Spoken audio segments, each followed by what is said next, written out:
नमस्ते, सत श्री अकाल, आदाब। टी.एस. मदान, आपका दोस्त, आपका हम सफ़र। इस समय दिल्ली एयरपोर्ट पे हूँ और अभी अभी कोलकाता जाने की तैयारी है। एयरपोर्ट पे आके एक मोटिवेशनल स्टोरी याद आ गई जो फ्लाइट के साथ रिलेटेड है और मुझे लगता है कि आपको पसंद आएगी। अगर अच्छी लगे तो शेयर भी कर देना। एक खूबसूरत लड़की, beautiful girl, pretty girl, flight लेने के लिए, बोर्ड करने के लिए फ्लाइट में पहुंचती है।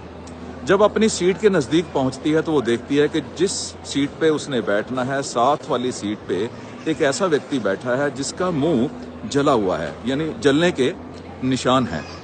तो उसने इमीडिएटली एयर होस्टेस को कहा कि मैं इस सीट पे नहीं बैठूंगी, मैं किसी ऐसे व्यक्ति के साथ नहीं बैठ सकती जिसका मुंह जला हुआ है, मुझे डर लगता है, मुझे घबराहट होती है। एयर होस्टेस ने उसे रिक्वेस्ट की कि इस फ्लाइट में और कोई सीट नहीं अवेलेबल है, आपको प्लीज़ इसी सीट पे बैठना होगा। तो उसने हल्ला गुल्ला करना शुरू कर दिया।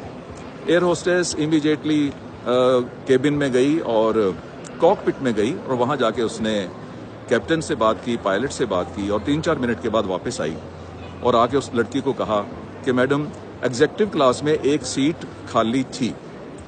हमारी एयरलाइन में पूरी हिस्ट्री में आज तक किसी भी इकोनॉमी क्लास के पैसेंजर को एग्जीक्यूटिव क्लास में फ्री नहीं भेजा गया। ये पहली बार आज हम कर रहे हैं, एक फ्री इकोनॉमी क्लास के पैसेंजर को एग्जीक्यूटिव क्लास में फ्री शिफ्ट कर रहे हैं।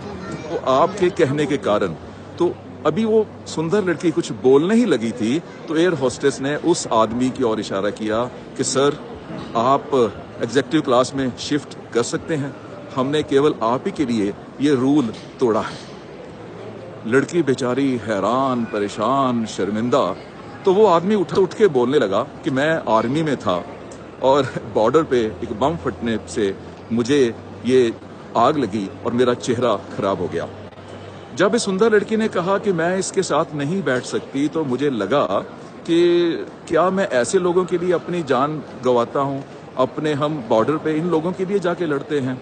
लेकिन जब आपने मुझे एग्जीक्यूटिव क्लास में भेज दिया और इसे यहाँ पर बिठा दिया तो मुझे गर्व हुआ अपने ऊपर कि हम सही कर रहे हैं और भारत माता के लिए लड़ रहे हैं, पूरे देश के लिए लड़ रहे हैं। और ये सुनते ही सभी पैसेंजर्स ने उस एयरलाइन में, उस एयरक्राफ्ट में, सभी पैसेंजर्स ने ताली बजाई।